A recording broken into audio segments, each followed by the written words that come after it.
fracción. El concepto de tensión, o sea, acá evidentemente nosotros vamos a tener una tensión normal. O sea, si nosotros partimos de esta barra cilíndrica que tiene una sección inicial a 0, tiene una longitud inicial L0, si yo le aplico una fuerza, por lo general siempre tengo que aplicar dos fuerzas, porque si yo le aplico solo esta fuerza, la probeta se movería. Entonces, evidentemente, yo necesito aplicarle acá otra fuerza, que puede ser la reacción de la mordaza que estaba quieta. Entonces, evidentemente, tengo estas dos fuerzas, por la acción de esta fuerza, esto va a comenzar a alargarse, se va a alargar un cierto valor del K, con respecto a esa longitud inicial L0, con lo cual va a tener una longitud L final. Bueno, evidentemente, el material por la acción de esta fuerza, en su interior va a generar una fuerza distribuida uniformemente en la sección esta transversal. Esa fuerza distribuida uniformemente sobre la sección transversal es lo que se conoce como tensión. Y la tensión no es más ni menos que el valor de esta fuerza F sobre el valor de la sección.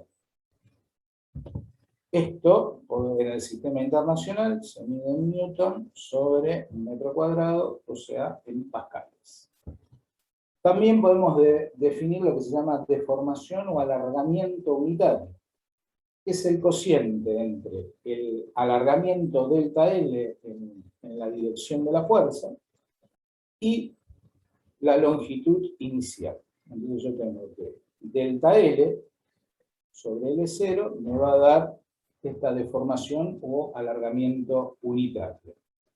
Delta L, que es la diferencia entre la longitud esta final y la longitud inicial sobre la longitud inicial. Por supuesto, esto sería algo adimensional, porque arriba tengo una unidad de longitud, abajo otra unidad de longitud, lo cual me daría un número adimensional. Pero muchas veces se le suele dar la deformación esta unitaria como en la unidad milímetros por metro, de alguna forma estaría representando o estaría indicando eso, la cantidad de milímetros por cada metro que se iría deformando esa pieza. Pero por lo general, lo más tradicional de la deformación es darlo en un porcentaje. O sea, a este número multiplicarlo por 100 y este número darlo en un porcentaje. Hablar de una deformación de un 10, 15, 20, 30%, lo que veníamos hablando anteriormente, que decíamos que una deformación era de 10, 20%, estábamos hablando de esa cosa, de ese valor. Bien, las probetas que son los espécimes que yo voy a ensayar. Acá pueden ser de dos tipos. Las probetas industriales. Las probetas industriales son las que mayormente son utilizadas en el taller para determinar la calidad de ese material que muchas veces yo recibo de un proveedor, en el cual yo ¿qué hago? Tomo un trozo de una barra cilíndrica, de una planchuela, de un perfil, de un redondo, de un hexágono, ¿y qué hago? Directamente lo coloco en la máquina y lo ensayo. Entonces, esa es una probeta de tipo industrial. Pero existen probetas ya un poquito más elaboradas, que serían las probetas calibradas o normalizadas, que son las que se aprecian aquí en los dibujos que están aquí a la izquierda.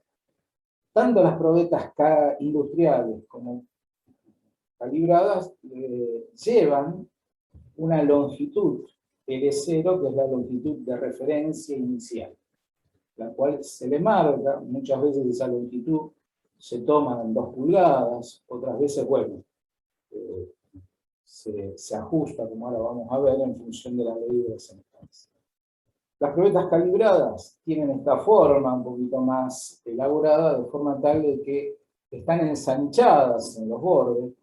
¿Y ese ensanchamiento a qué se debe? Bueno, lograr una mejor sujeción con las mordazas de la máquina para evitar cualquier tipo de resbalamiento. Imagínense una barra que sea totalmente cilíndrica, de agarrarlo en las mordazas, cuando yo empiezo a tirar, puede haber algún resbalamiento, puede que se zafe, y bueno, al zafarse la barra, bueno, ese ensayo me queda invalidado, esa barra ya no la puedo volver a utilizar, tengo que tomar otra y hacer el ensayo.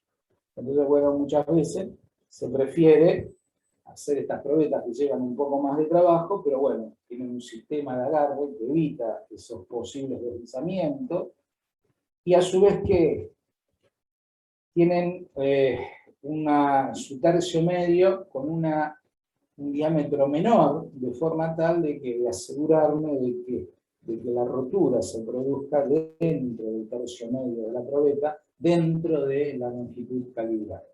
En las probetas que son industriales, muchas veces pasa lo siguiente. Yo voy a ensayar una probeta, supongamos que esta es mi probeta. La voy a ensayar, y entonces para ensayar, ¿qué es lo que hago? Y digo, bueno, este es el medio de la probeta, bueno, esto que marco acá es L0. O sea, acá, esto sería L0.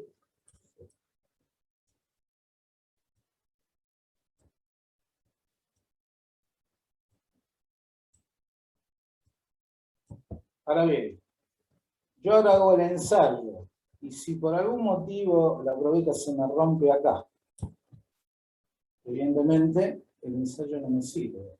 ¿Por qué? Porque rompió fuera de mi longitud calibrada.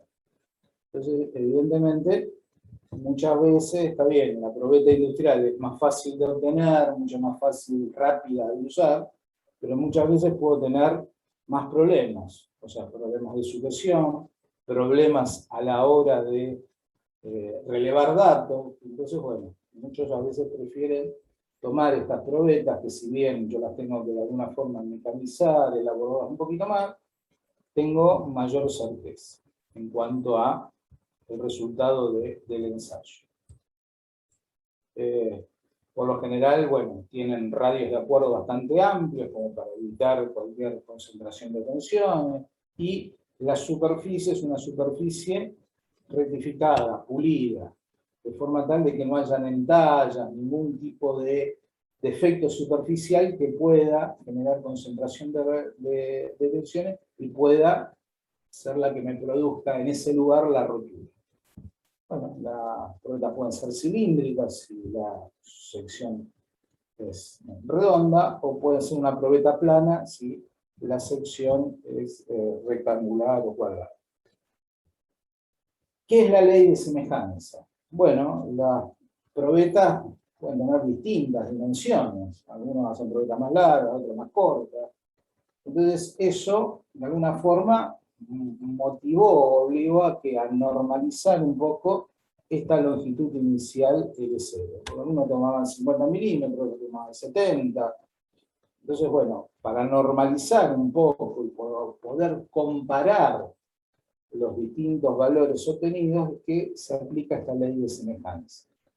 Esta ley dice que dos o más ensayos van a ser comparables en cuanto a los alargamientos si cumplen con esta ley. O sea que el cociente entre L0 y la raíz cuadrada de la superficie de ensayo, S0, da un número igual en todas las probetas que estoy ensayando, y ese número es K, es una constante de ensayo.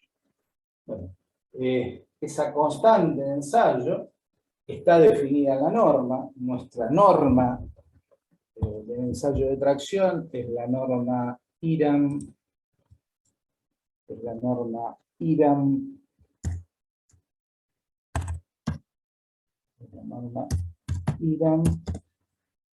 U500-102. Es la que habla de IRAM.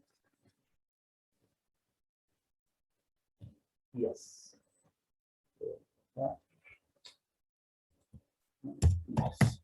Es la norma IRAM-IAS IAS U500-102. Esta es la norma que habla al respecto del ensayo de tracción. Y esta norma establece que el valor de K puede tener dos valores. Uno que puede ser K igual 5,65, y esto lo llama probeta corta proporcional.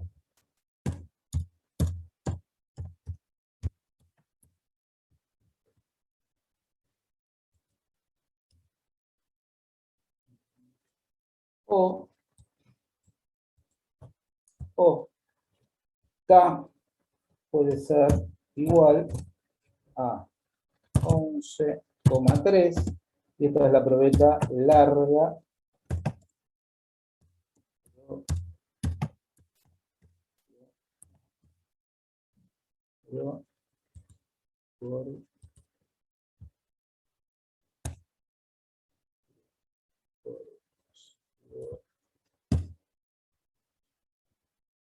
Esas serían las dos posibilidades que habla nuestra norma IVA. ¿Pregunta? ¿Duda?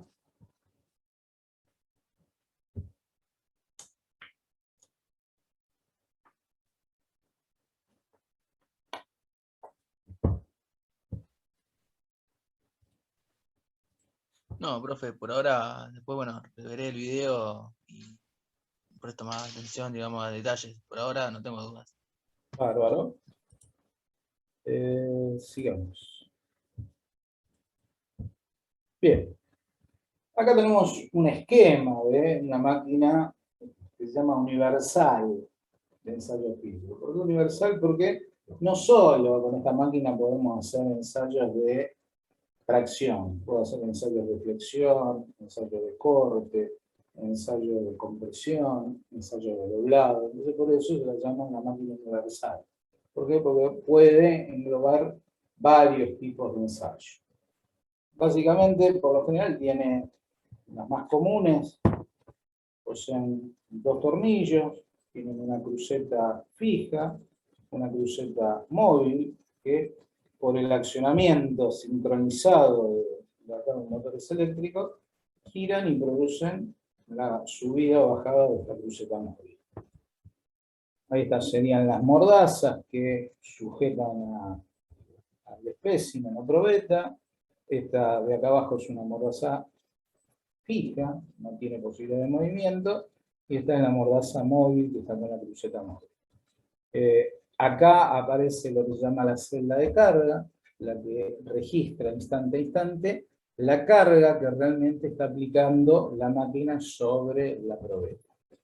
Bueno, esta carga se puede, a través de un dispositivo electrónico, se puede registrar un registrador de papel en el cual yo voy a ir registrando la carga y las deformaciones o el alargamiento que va sufriendo esa probeta en la medida que el ensayo vaya produciéndose.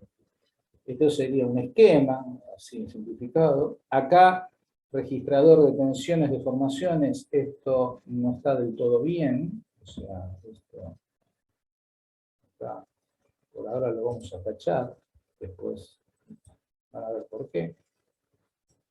Esto, en realidad, lo que la máquina me registra ahí, que es la carga es la fuerza que le estoy aplicando, y el alargamiento, cuánto se va alargando instante a instante.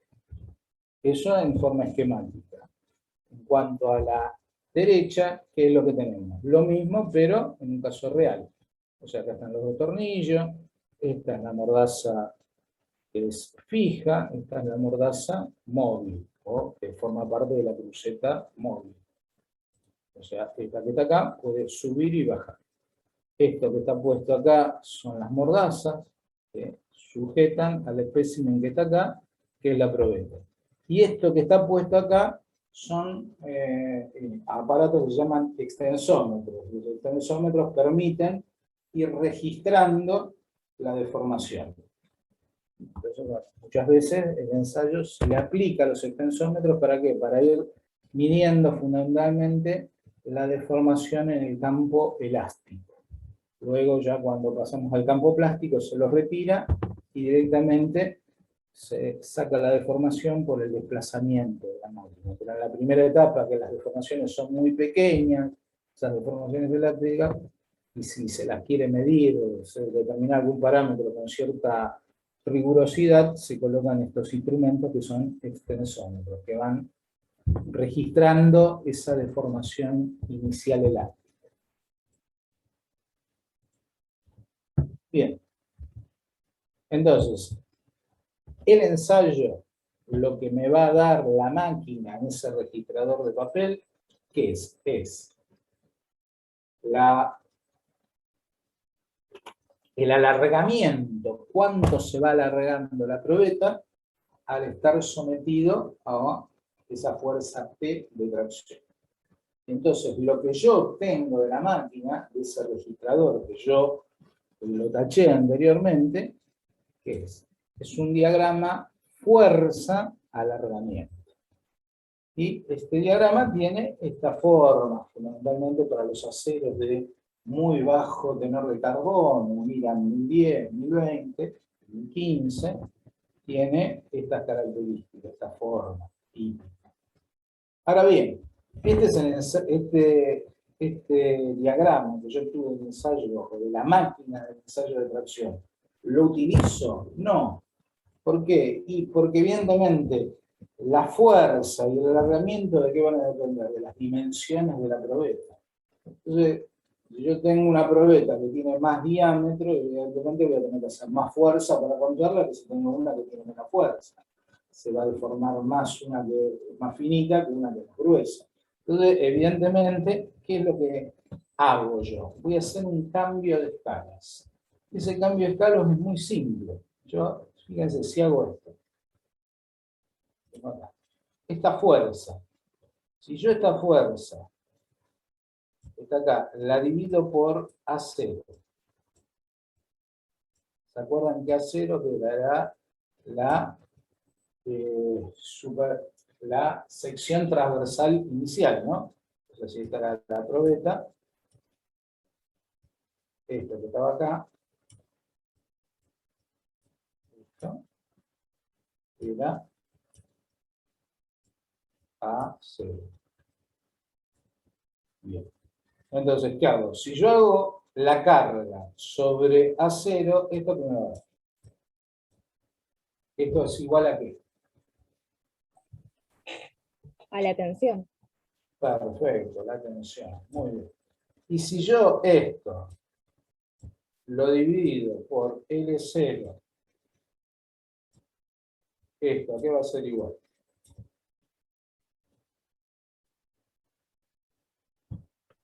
A epsilon. La deformación o el alargamiento unitario. Entonces, fíjense, si yo a cada ordenada la divido por A0, A0 es un valor constante, ¿qué voy a hacer? Lo voy a transformar en una tensión. Y si a cada abscisa la divido por L0, esa longitud inicial, ¿qué voy a obtener? Voy a obtener la deformación o el alargamiento unitario. Y entonces, haciendo este cambio de escala, me independizo de las dimensiones de la probeta y obtengo, sí, el diagrama tensión-deformación. ¿Y el gráfico va a cambiar? No, porque la forma intrínseca del gráfico va a seguir siendo lo mismo. Lo único que va a cambiar, ¿qué va a ser? Que este valor que antes era capaz 3.000 kilos, ahora sea 20 kilos por milímetro cuadrado. O sea, le cambié la escala, pero la forma, la esencia de la forma del diagrama no cambia. ¿Se entendió eso?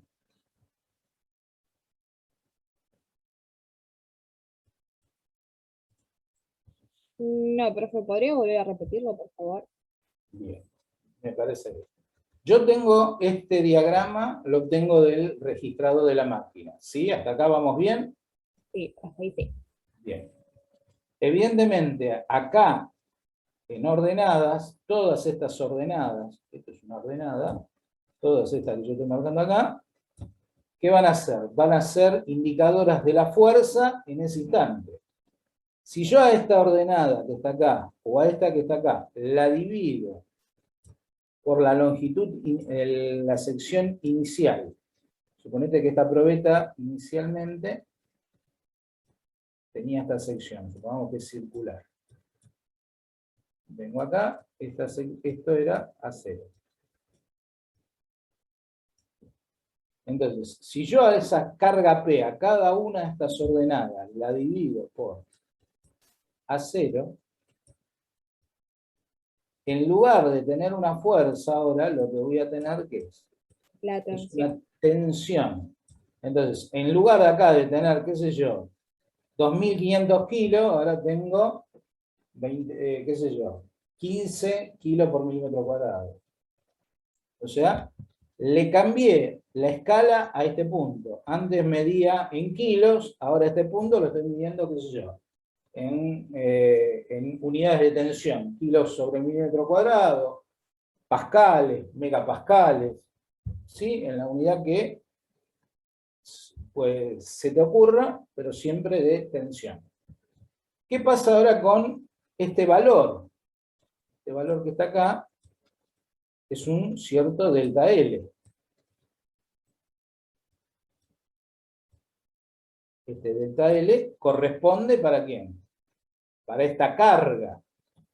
Yo ahora la carga la transformé ¿qué? En una tensión. Bueno, a este alargamiento, si yo lo divido por L0, ¿en qué lo transformo? Lo transformo ahora en una deformación, épsilon, El alargamiento unitario.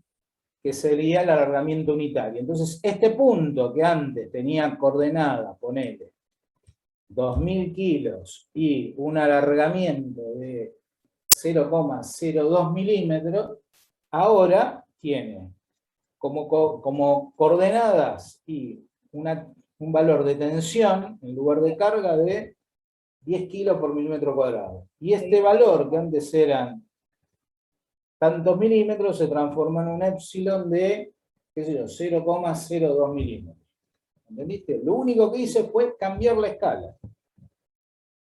¿Y por qué cambio la escala? Porque este valor lo tomo como constante. O sea, la sección, yo hasta acá supongo que la sección se mantiene constante. Entonces digo, la sección se mantiene constante. Y el alargamiento inicial o la longitud inicial también la mantengo ahí, es una constante, que es la que definí al inicio de mi ensayo.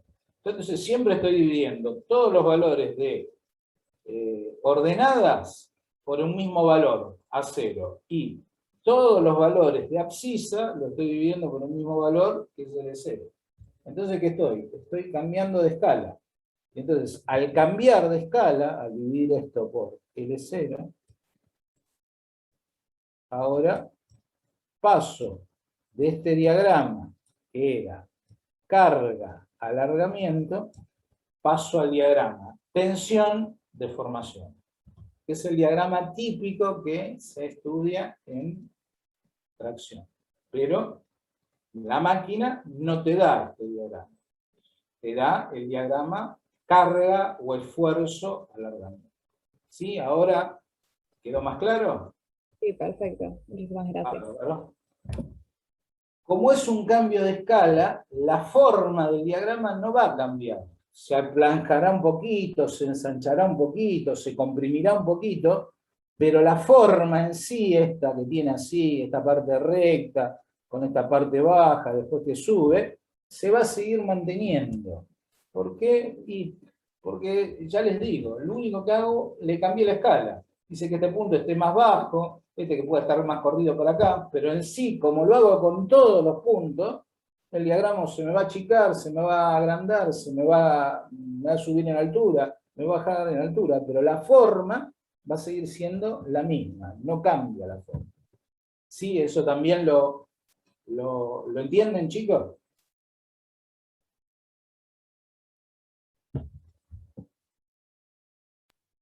Escucho. Profe, ¿esto tiene que ver o es similar a la ley de Hooke?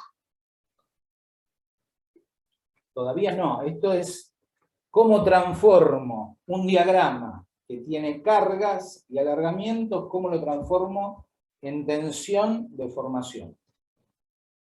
Al transformarlo en tensión de formación, me independizo de No, las sí, dimensiones de la propiedad.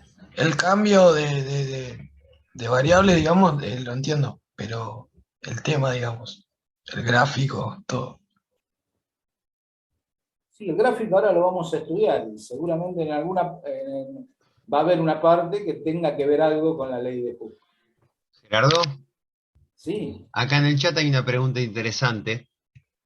Preguntan qué pasaría en el caso de que haya distintas secciones de probeta. ¿El gráfico sería igual, sería distinto? ¿En qué cambiaría si, por ejemplo, una probeta es más gruesa o no que la otra? perdón. Estoy haciendo esto ¿para qué? Para independizarme de eso. Porque si yo ensayo el mismo material en una probeta que tiene 10 milímetros y en otra que tiene 2 milímetros, evidentemente la fuerza que hago para la probeta de 2 milímetros es mucho menor que la que hago en la de 10 milímetros. Entonces, ¿qué digo? El material de la probeta de 2 milímetros no resiste nada. O lo deformo fácilmente porque capaz con unos gramos lo rompo. Y en cambio la otra probeta necesito varios kilos para romperla porque tiene 10 milímetros. Bueno, evidentemente si el material es el mismo, debería tener la misma resistencia. Debería ser independiente de la sección. Y bueno, entonces por eso es que me tomo el trabajo de ¿qué? De eliminar acá la fuerza y transformarla en tensión, y acá al alargamiento en deformación unitaria o deformación. Y entonces lo que yo obtengo es esto, que está acá. Es más, yo interpreto que la pregunta no quiso ser esta, él decía acá. Bueno, acá, en esta probeta, yo lo que voy a considerar es lo que sucede en este tercio medio. Las dimensiones estas de acá no me interesan. Yo lo que estudio es lo que pasa en esta zona. En esta zona, ¿qué tengo? Tengo esta sección S0 o A0. Y bueno, esa es la que voy a usar acá.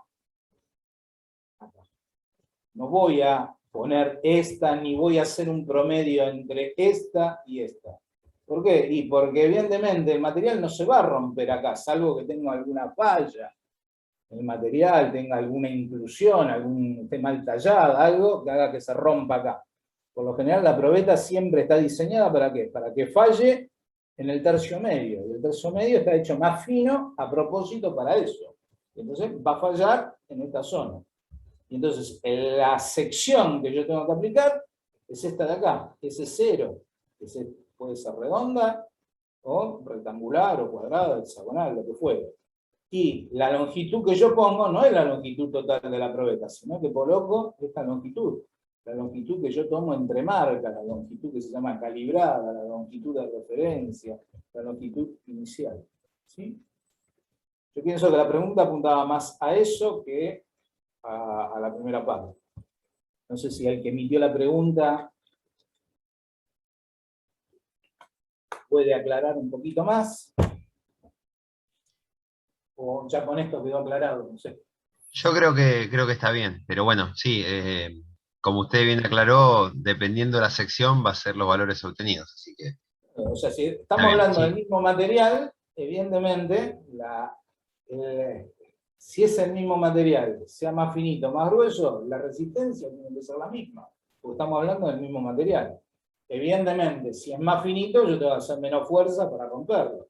Si es más gordo, tengo que hacer más fuerza. Entonces, para independizarme de la variable que es la geometría, divido por la sección la fuerza, divido el alargamiento por la longitud inicial. Y entonces sí obtengo este diagrama que es el diagrama tensión-deformación, es el diagrama que se estudia en tracción, pero que no es el diagrama que yo obtengo en la máquina. En el registrador de la máquina yo obtengo este, que después del cambio se transforma en este, que sigue manteniendo la misma forma. Lo único que cambió la escala. Antes acá medía fuerzas en kilos, ahora mido tensiones, kilo por milímetro cuadrado, megapascales, decapascales por milímetro cuadrado, la unidad que se les ocurre. Y acá antes medía alargamiento en milímetros, y ahora que estoy midiendo, deformaciones, milímetro por milímetro, o lo puedo medir en porcentaje, 10, 20, 30%. Y entonces, ahora sí, con este diagrama, podemos ir estudiando las distintas partes, las distintas informaciones que me da este diagrama. Y acá tenemos esta primera parte. ¿No? Esta primera parte que está acá, que estoy marcando en rojo, si ustedes se fijan, es una parte que es totalmente recta. Si es recto, ¿qué significa? Significa que hay una cierta proporcionalidad entre ¿qué? Entre las dos variables. Entre esta variable, que es la tensión, y esta otra variable, que es la deformación. O sea que en este tramo recto, si yo divido la tensión en cada instante por la deformación en cada instante, esto me da una constante, que se llama constante de proporcionalidad. Si yo grafico una función y es una recta, eso significa de que en ese tramo recto hay proporcionalidad entre las variables que están en juego. En este caso, entre las tensiones y las deformaciones. A todo este tramo recto, desde el primero, desde 0 hasta el último punto que cumple con esta condición, se lo llama el sector de proporcionalidad. Y como lo preguntó un joven, en el sector o dentro de la proporcionalidad entre tensiones y deformaciones, se cumple con la ley de Hooke.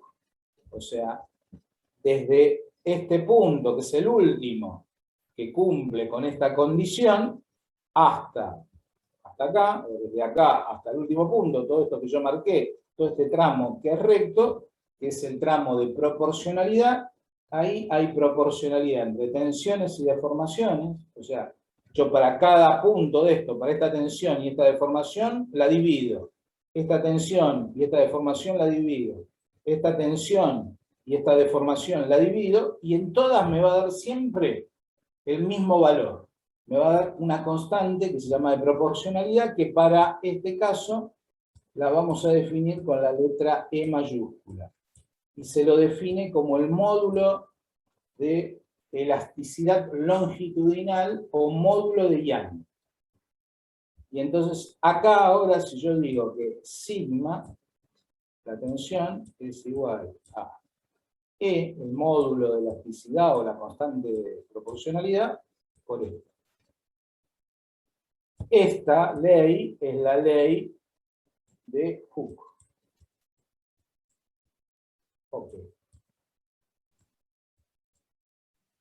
Eso es la tensión, profe.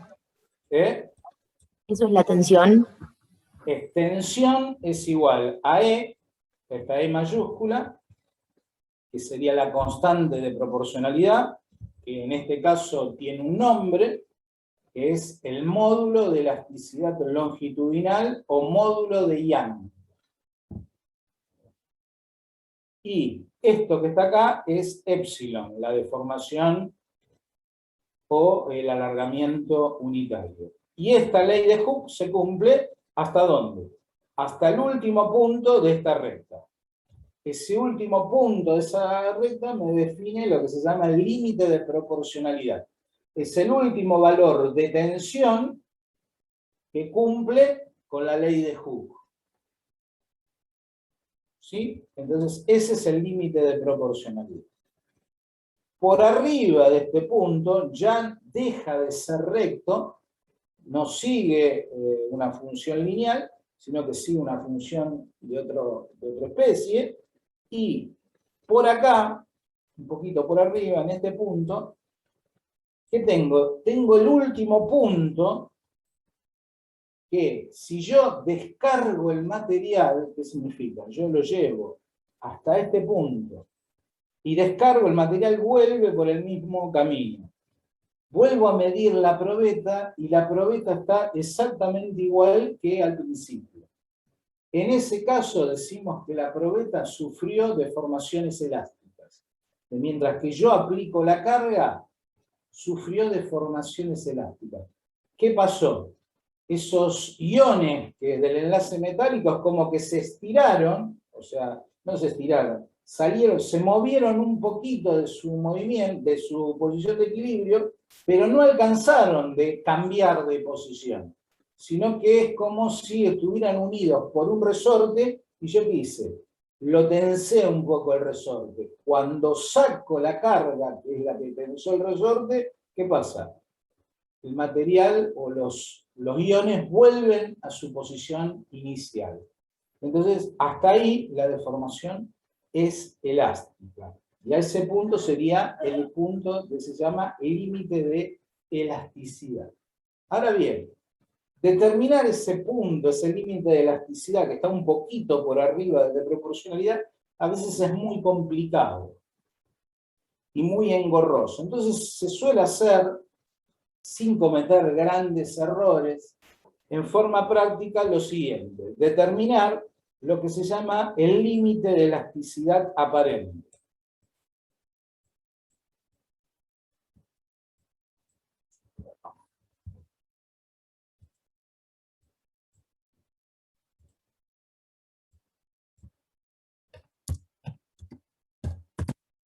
O sea, límite de elasticidad aparente. ¿Qué quiero decir con este? Que en lugar de tomar este, que era el verdadero, lo tomo acá.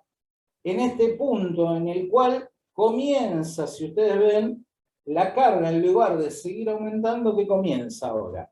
Fluctúa, es como que se arma como un serruchito y la carga disminuye. Todo este sector, todo este sector, todo este sector, todo este sector, todo esto que está acá, todo esto es lo que se conoce como zona de fluencia. Es como que el material fluye, o sea, es como que se producen una serie de esfuerzos que hace que, sin que yo aumente la carga significativamente, es más, muchas veces la carga disminuye, el material fluye. Esto es como si se hubiera vencido una cierta inercia para lograr deformar el material y el material se desliza. Si uno ve este material en el ensayo, va a ver que en esta zona, cuando el material está generando fluencia, si mira la probeta, va a ver como que se empieza a descascarar y se aparecen unas banditas, unas liñitas a 45 grados muy sutiles, que se llaman las bandas de Luder. Bueno, esas son esas bandas aparecen significativamente en este periodo, en esta zona de fluencia. Entonces, para ahorrarnos la dificultad de determinar el límite elástico verdadero, ¿qué es lo que se hace? Se toma el límite elástico o el límite de elasticidad aparente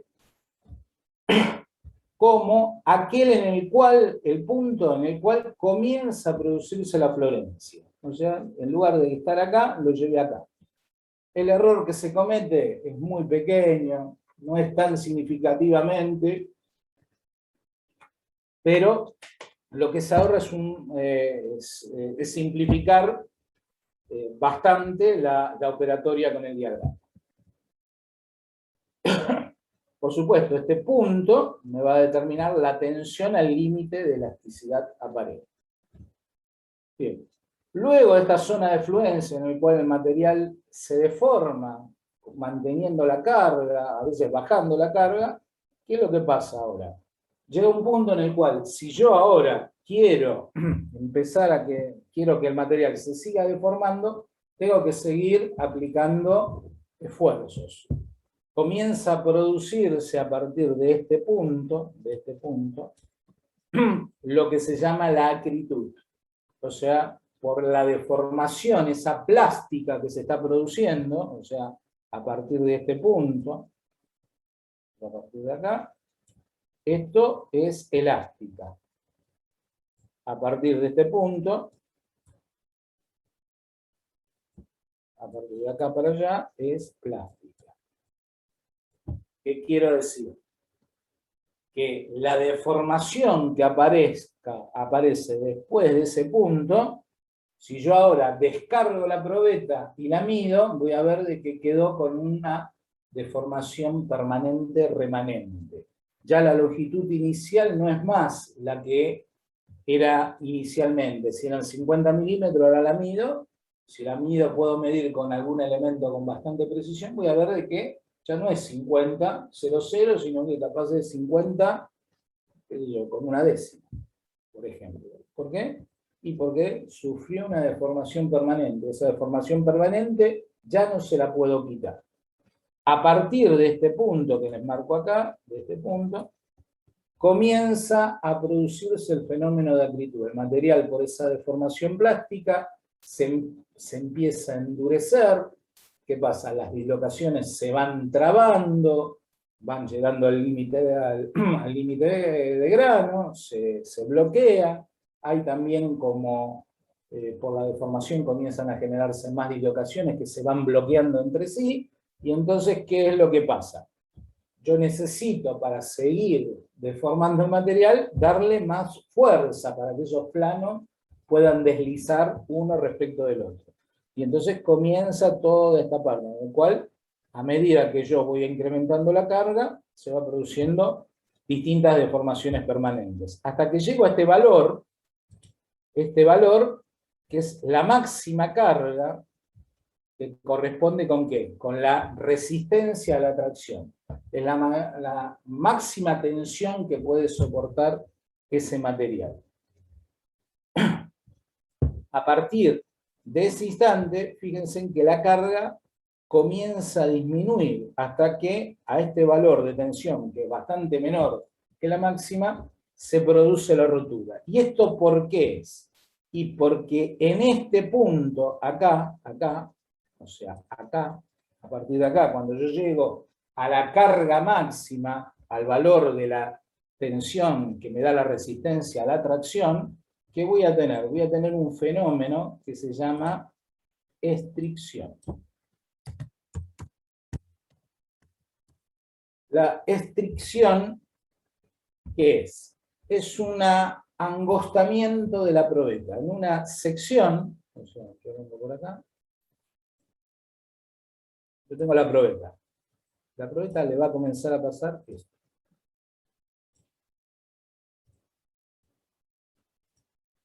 La probeta inicialmente era así. ¿Qué pasa ahora? En una sección transversal va a comenzar a afinarse la sección. O sea que esto ahora empieza a ser algo así.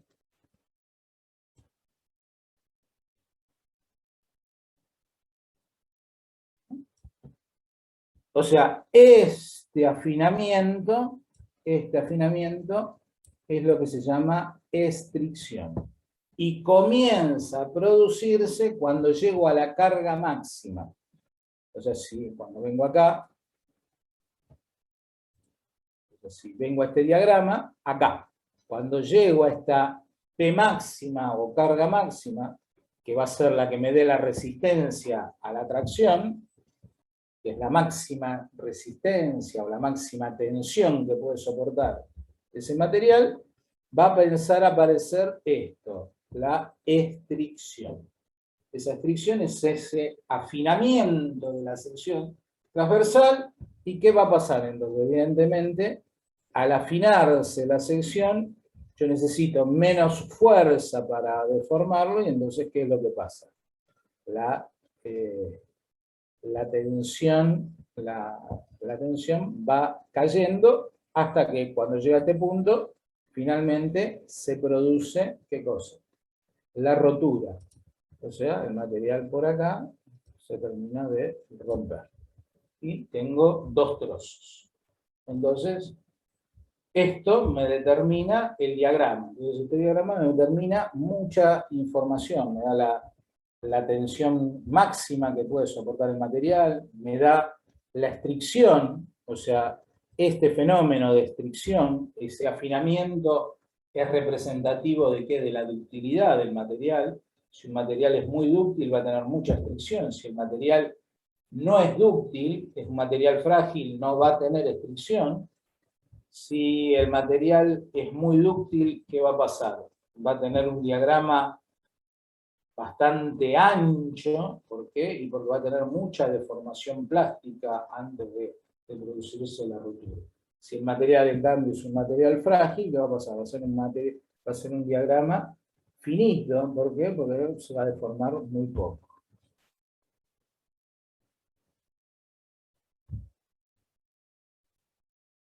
No sé si lo dije al principio, este diagrama que estudiamos es el diagrama de un acero IRAM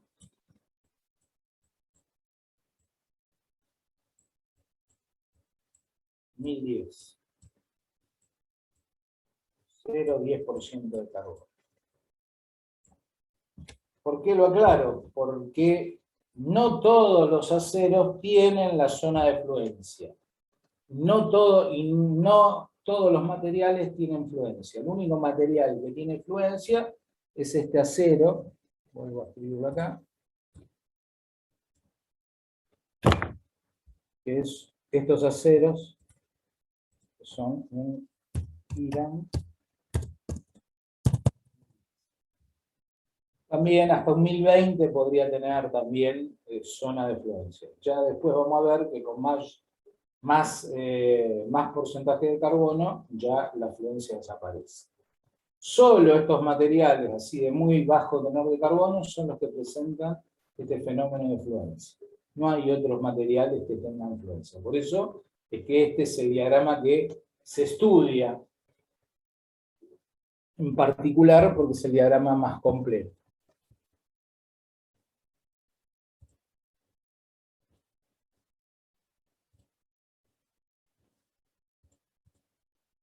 Bien, ¿qué podemos obtener de este diagrama? Y bueno, podemos obtener la tensión al límite de proporcionalidad, o sea, la última tensión que cumple con la ley de Hooke.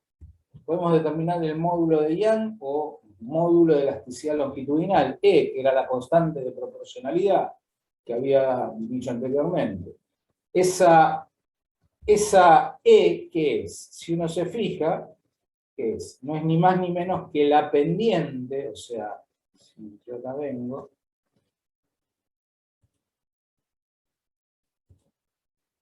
este ángulo alfa, o sea, el ángulo ese de la recta, que es lo que comúnmente desde el punto de vista matemático se conoce como la pendiente, que es la tangente, o sea, la tangente. Vamos a ponerlo acá arriba. La tangente de alfa es igual a ¿qué? Y si yo analizo es, si este ángulo que está acá, este ángulo es alfa, vamos a borrarlo de vuelta. Acá. Ponemos esto.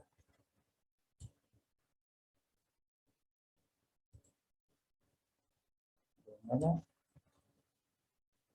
Supongamos que parece esto. Y acá, este ángulo que está acá, este ángulo que está acá, este ángulo que está acá, este ángulo es alfa. Entonces, esto, que es el cateto adyacente, ¿qué es? Es E.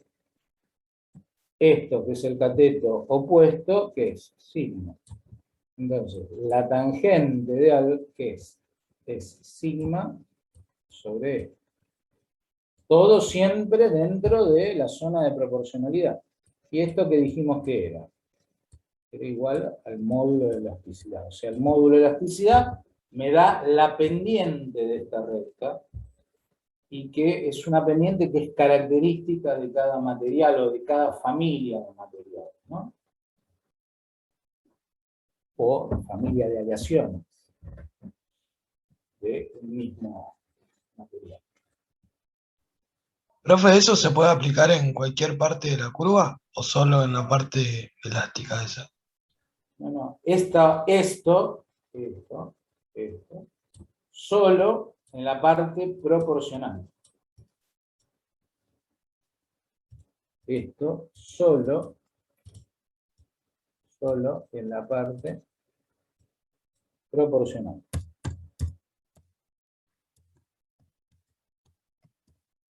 Proporcional, o sea, donde se cumple la ley de... O sea, acá, después del punto este, si vos lo querés hacer acá arriba, no, porque ya ahí dejó de ser lineal la función. Si bien todavía la deformación es elástica, pero dejó de ser lineal, entonces no se cumple. Esto es válido ¿para qué? Para el tramo recto, para el tramo donde hay proporcionalidad entre tensión y deformación. ¿Sí? ¿Quedó claro? Sí, sí, profe. Bárbaro. Entonces, ¿qué me determina ese módulo de elasticidad? Bueno, de alguna forma me da la idea de la rigidez, de la resistencia de ese material a ser deformado elásticamente. Luego tenemos el límite de elasticidad, que me va a dar la tensión al límite elástico, o sea, sería el último punto para el cual tengo una deformación elástica, que por convención lo transformamos en un límite de elasticidad aparente, moviéndolo un poquito hasta que comience la fluencia. Después tenemos la tensión máxima, que sería, la llamamos la resistencia a la tracción. Luego tenemos la tensión a la cual se rompió. Por lo general, este valor no es muy significativo. Por lo general, lo que más interesa es este valor. Todas las teorías de rotura y todo se caracterizan por este valor que está acá. Luego tenemos el alargamiento rotura, epsilon, que significa cuánto se alargó porcentualmente hasta producir su rotura, y la estricción, cuánto se afinó en porcentaje esa sección transversal. Bueno, acá hay que recordar que la ductilidad es la capacidad de alargarse, o sea, de formarse por tracción sin romperse. Eso sería la ductilidad. Cuanto más yo puedo estirar de ese material, deformarlo por tracción, más dúctil es el material. Si un material rompe con poca o ninguna deformación, se dice que es frágil. Y bueno, acá, ¿cómo calculo las tensiones? Y bueno, la tensión, ¿qué es? Es la carga o la fuerza sobre siempre la sección inicial. Al límite elástico. Acá aparece esta, tensión al límite convencional 0,2. Ahora vamos a ver lo que es. Ahora dentro de un ratito lo vamos a ver. Y finalmente la que se llama resistencia estática a la tracción, que tiene que ver con la tensión máxima que puede soportar ese material, que es la relación entre la carga máxima y la sección inicial. Fíjense en que esto siempre lo dividimos por la sección inicial. O sea, no estamos teniendo en cuenta ese afinamiento propio de la estricción. Entonces, si eso lo tuviéramos en cuenta, este diagrama tendría una pequeña variación, y eso me daría lo que se conoce como el diagrama ingenieril. El diagrama ingenieril tiene esta forma, o sea, a partir de acá, viene así, prácticamente es muy poca la variación, pero a partir de acá hace esto. Hasta acá se rompe.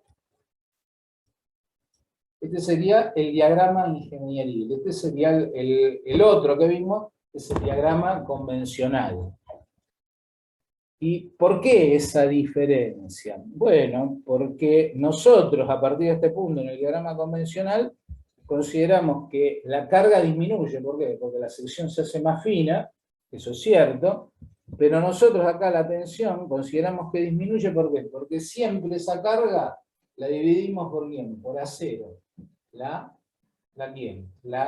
sección transversal inicial. Cosa que no es cierto. ¿Por qué? Y porque a medida que aparece la estricción, la sección se va afinando. Entonces, ¿qué pasa? Al irse afinando, yo cada vez voy a tener menos sección. Si la sección era circular, o sea, va a haber un punto que cada vez ese diámetro se va a ir haciendo más pequeño. Entonces, ¿qué significa? La sección cada vez se va a ir haciendo más pequeño, y entonces si yo hago el cociente entre la carga y esa sección que se va haciendo más pequeño, ¿qué es lo que pasa? La sección disminuye más rápido de lo que se incrementa la carga. Y entonces, ¿qué pasa? Ese cociente me da esta curva azul creciente y no esta que está acá. Entonces, este sería el diagrama ingenieril, que por lo general no es muy usado, pero bueno, se los doy para que lo conozcan, ¿no? Que evidentemente la tensión de rotura sería esta, que esa sería la tensión real. Pero convencionalmente, bueno, se utiliza el diagrama todo de nuevo.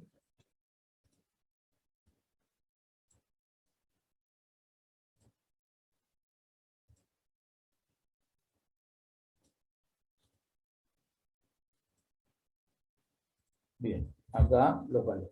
Bien.